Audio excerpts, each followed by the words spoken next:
అమ్మ బ్రతకాలి. వాళ్ళిద్దరూ 2 నూరేళ్ళు కలిసి ఉండాలి. మన నుండి వాళ్ళు ఏం పొందారో మా నాన్నకి తెలుస్తుంది. వాళ్ళ కోసం మనం ఏం కోల్పోతామో మనకి మాత్రమే తెలుస్తుంది. అయినా ఇది బాధ కాదు బావా,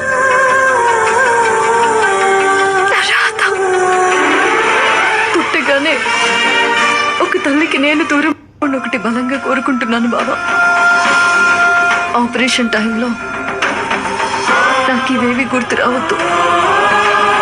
ఒక్క కన్నీటి చుక్క కూడా నా కంటి నుంచి రాల్చొద్దు. శీతాకాలంలో సముద్రాలు గడ్డి కట్టినట్టు నా కన్నీటి సముద్రం కూడా గడ్డి కట్టుకుపోవాలి.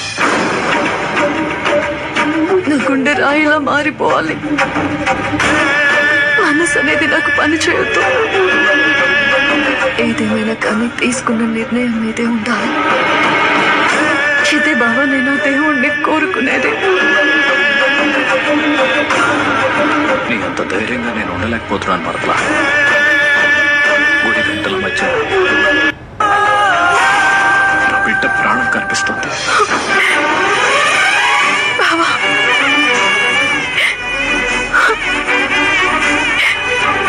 నన్ను క్షమించు బావా. తీసుకునే శక్తి లేదు కానీ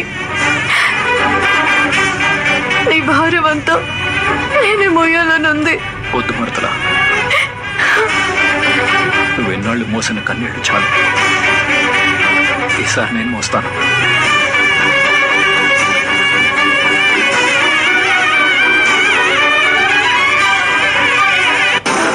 గ్రాని, మా డాడీ ఆ రిపోర్ట్స్ నువ్వు నమ్ముతున్నావా? అంటే రిపోర్ట్స్ విషయం నా వరకు వచ్చిందని నీకు అర్థమైందనమాట. దీనికి అన్ని అర్థమవుతాయిరా, కానీ ఏమీ తెలియనట్టు నటిస్తుంది. నీ పెంపకం కదమ్మా, అలాగే ఉంటుంది. నువ్వు నా కొడుకు వేరా. నా అదృష్టం కొద్దీ నీ బుద్ధులు రాలేదు. నేను నీ కన్న తల్లిని. అందుకే ఎన్ని పాపాలు చేసినా కళ్ళతో చూశానే కానీ చేతులతో ఆపలేకపోయానమ్మా. ఒరేయ్, ఆ రోజు నువ్వు వదిలేసింది దశరథ కూతుర్ని కాదు, నీ కూతుర్ని. బస్టాండ్ నుంచి బిడ్డను ఎవరో తీసుకుపోయారని చెప్పావు కదా. నువ్వు ఆ రోజు వదిలేకుండా ఉండుంటే ఈ రోజు నా మనవరాలు నాతోనే ఉండేది. నీ మనవరాలు నీతోనే ఉంది. అలాగని నీ నుదుటి మీద రాసుందా? నువ్వు దాసు తల్లివి అని నీ నుదుటి మీద రాసుందా? రాసి లేనంత మాత్రాన తల్లివి కాకుండా పోతావా? కానీ నువ్వు దశరథ కూతురువే అని రిపోర్ట్స్ లో రాసుంది. అది ఫేక్ గ్రాని. ఎవరు చెప్పారు? నేనే చెప్తున్నాను. నువ్వేవైనా డాక్టర్వా? నిన్ను నమ్మించడానికి నేను డాక్టర్ని కూడా అవ్వాలి. మరి నువ్వేదైనా అవగలవమ్మా. నా నిజాయితీని నువ్వైనా అర్థం చేసుకున్నా. నేను చాలా మంచిదాన్ని. నిజాయితీ, మంచితనం ఇలాంటి పెద్ద పెద్ద పదాలు ఇంత చిన్న వయసులో నువ్వెందుకులే అమ్మ వాడడం. కాకపోతే ఒక విషయంలో జ్యోత్స్నాన్ని మెచ్చుకోవాలమ్మా. దేంట్లోరా? నన్ను కిడ్నాప్ చేయడం. అది కిడ్నాప్ కాదు నాన్న, జస్ట్ ఒక చోట ఉంచానంతే. పర్వాలేదమ్మా, నేను ఇంగ్లీష్లో చెప్పిందే నువ్వు తెలుగులో చెప్పావు. కాకపోతే నువ్వు నన్ను ఇక నాన్నని పిలవద్దమ్మా. ముందిది నిన్నేం చేసిందో చెప్పరా, ఆ తర్వాత దీని సంగతి చెప్తాను. తను చాలా బాగా చూసుకుందమ్మా, నాకే లోటు చేయలేదు. విన్నావా గ్రాని? నాన్న మీద నాకు ప్రేమ ఉంది కాబట్టి అంత ప్రేమగా చూసుకున్నాను. అది ప్రేమ కాదమ్మా, భయం. నువ్వు నా కూతురు అన్న నిజం ఎక్కడ బయటపడుతుందోనని నన్నే దాచావు. ఇప్పటి వరకు నాకే తెలియని విషయం ఏంటంటే నువ్వు నా కూతురువి కాదు. నీకు ఏ భయాలు లేవమ్మా. ఎవరిని కిడ్నాప్ చేయాల్సిన అవసరం కూడా లేదు. హ్యాపీగా ఉండొచ్చు. అది హ్యాపీగానే ఉంటుందిరా, కానీ మన పరిస్థితి ఏంటి? మన నేను చాలా పరిస్థితి ఏముంటుందమ్మా? నువ్వు నాతో వస్తానంటే చెప్పు, శ్రీశైలం, విజయవాడ, తిరుపతి అలా తిరిగొద్దాం. ఒరేయ్, నేను చెప్పేది పుణ్యక్షేత్రాలు తిరుగుదామని కాదురా, తప్పిపోయిన నీ కూతుర్ని వెతుకుదామని. తప్పిపోలేదమ్మా, నువ్వే పారేశావు. ఇదంతా ఆ సైతులుగాడు చేసిన పని. అందుకే ఒకరి కోసం మనం గోతులు తీయకూడదమ్మా. ఇది పుట్టగానే నన్ను గోతిలో పడేస్తుందని నాకేం తెలుసు? ఒక రాంగ్ ఇన్ఫర్మేషన్ తో మనం ముగ్గురం ఫూల్స్ అవుతున్నాం. అది మనం అర్థం చేసుకోకపోతే నష్టం మనకి. నువ్వు నా కూతురు అంటానికి మా అమ్మ కాకుండా నీ దగ్గర వేరే సాక్ష్యం ఏమైనా ఉందా? లేదు. నువ్వు దశరథ అన్నయ్య కూతురువి కాదు అంటానికి నీ దగ్గర ఏమైనా సాక్ష్యం ఉందా? లేదు. చూసావా, నువ్వు మా సుమిత్రోదన కూతురు అని ఇంత స్పష్టంగా అర్థమవుతున్నప్పుడు ఏది రైట్ ఇన్ఫర్మేషనో ఏది రాంగ్ ఇన్ఫర్మేషనో నువ్వు చెప్తేనే కానీ మాకు అర్థం కాదనుకున్నావమ్మా. నువ్వు కూడా బావతో కలిసి నటిస్తున్నావా?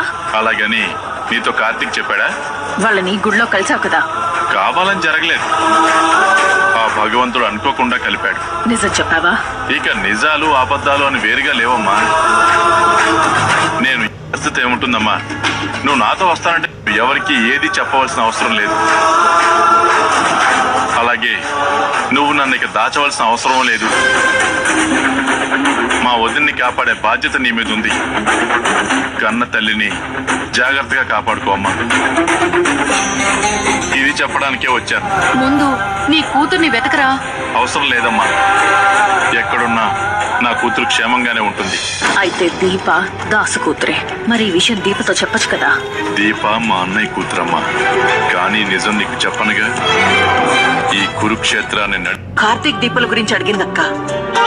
వాళ్ళిద్దరు గుడికి వెళ్లారని చెప్పాను. అప్పటి నుంచి నా ఎడం కన్ను అదురుతూనే ఉందక్క. ఆడవాళ్ళకి ఎడంకన్ను ఎదిరితే శుభం జరుగుతుందని అర్థం చెల్లెమ్మా. ఏం శుభం జరగబోతుందంటావు అక్క? అది నేను చెప్తానమ్మా. అన్నయ్య, అల్లుడు, మా అమ్మాయిని తీసుకొనిరా.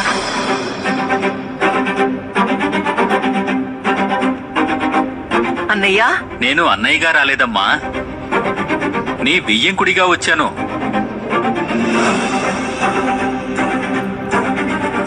వియ్యం కూడా? అదేనమ్మా, మామయ్య ఏదో తమాషాగా అలా అంటుంటాడమ్మా. తమాషగా ఏంట్రా? నిజమే కదా అన్నాను. మామయ్య,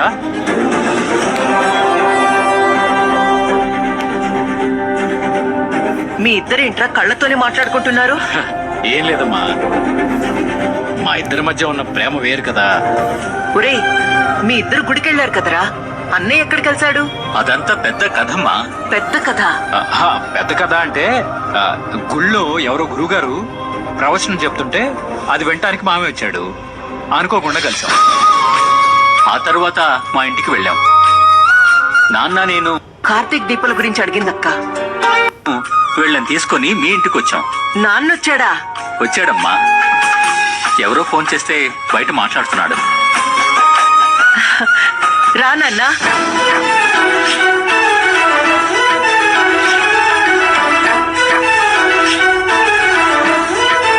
యమ్మా, మీ అన్నయ్య ఏమంటున్నాడు? చెల్లెమ్మకేమో ఎడంకన్ను ఎదిరింది. అన్న మొహంలో సంతోషం కనబడుతుంది. ఈ ఎడంకన్ను అదరడానికి ఆయన సంతోషానికి సంబంధం ఏంటి పెద్దయ్య గారు? సంబంధం ఉంటుందమ్మా. ఊరుకో తాత, కళ్ళ తిరితే కాళ్ళ తిరితే ఏదో మంచి జరుగుతుందా ఏంటి?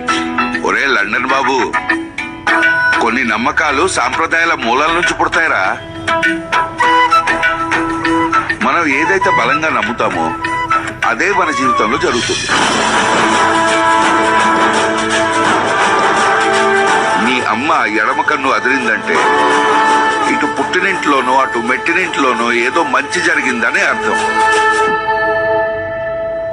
నువ్వు చెప్పింది అక్షరాల నిజం నాన్న. మంచి జరిగింది. మంచి జరిగిందా? అవునమ్మా, వీళ్ళని తీసుకొని మన జీవితాల్లో ఈ రోజు చాలా మంచి జరిగింది. అది నీ మొహం చూస్తేనే అర్థమవుతుందన్నయ్యా. ఒరేయ్, నువ్వు కాస్త దూరంగా వెళ్ళరా. అన్నయ్య, నువ్వు ఇక్కడ ఏంటి బాగా ఫ్రస్ట్రేషన్ లో ఉన్నట్టున్నావు? ఏ, నువ్వు సెలబ్రేషన్ మూడ్ లో ఉన్నావా? మేం కూడా ఫ్రస్ట్రేషన్ మూడ్ లోనే ఉన్నాం, కానీ ఏం చేయలేక కామ్గా క్యారెట్ తింటున్నా. మనకి టైం దగ్గర పడిందని మా డాడీ మాటలు చూస్తుంటే అర్థం కావట్లేదా? అవే మాటలు ఎన్నిసార్లు పలుకుతావే చిలక? నా కొడుకు ఏం చెప్పాడో విన్నావు కదా. నీకు కొన్ని నిజాలు తెలియవు కాబట్టి నీ ముందు నీ కొడుకు నటిస్తున్నాడు. ఏంటా నిజం? దీప ఎవరి కూతురో తెలుసా నీకు? హారతులిచ్చి ఆహ్వానించడాలు, అతిథి మర్యాదలు చేయడాలు, ఇవన్నీ మా డాడీ ఎందుకు చేస్తున్నాడో తెలుసా నీకు? ఎందుకు చేస్తున్నాడు? ఎందుకంటే దీప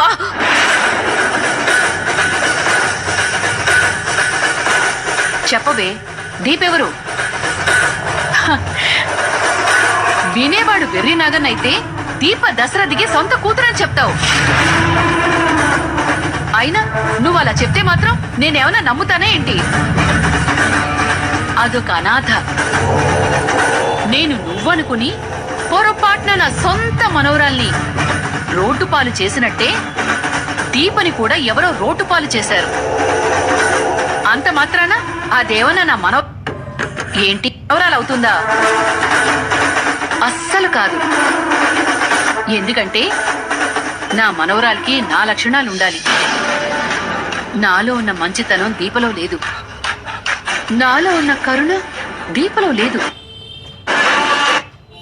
ఉన్న దయాగుణం దీపలో లేదు. అసలు ఏ రకంగా దశరథ కూతురు ఒరిజినల్, దాసు కూతురు ఉన్నప్పటికీ బిడ్డల్ని మార్చే ఆలోచన నేను చేశానని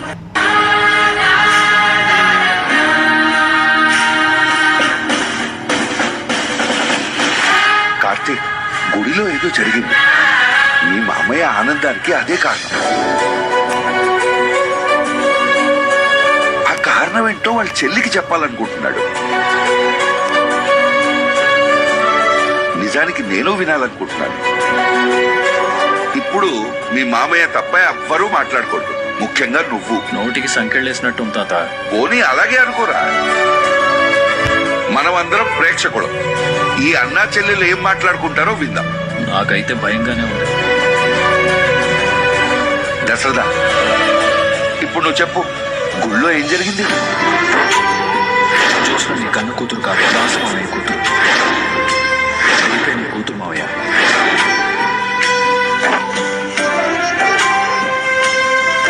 అన్నయ్య చెప్పు. ఇది నీ దగ్గర నుంచి కదమ్మా, నాన్న దగ్గర నుంచి మొదలు పెట్టాలి.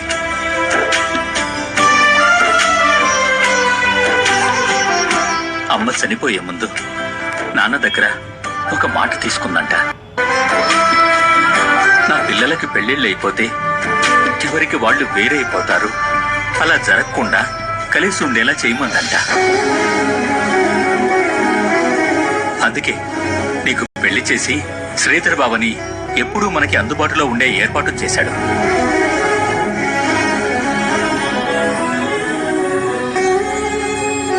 అందుకే నీకు పెళ్ళైందన్న పేరే కాని ఎప్పుడూ పుట్టింటికి దూరం కాలేదు. అవునన్నయ్య, ఆ దూరం ఎప్పటికీ దూరం కాకూడదని నీ కూతుర్ని నా కోడల్ని చేసుకోవాలనుకున్నాను. ఇది నా మేనకోడలు కాదన్నయ్యా, నా కాబోయే కోడలు. నీ కూతురు పుడితే నా కొడుక్కిచ్చి పెళ్లి చేస్తానని ఈ చెల్లికి మాటిచ్చావు.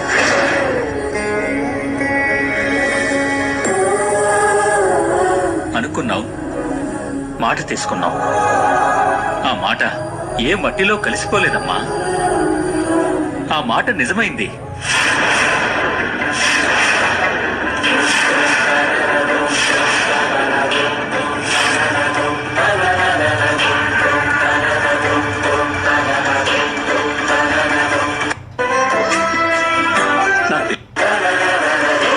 నీ కోరిక తీరింది.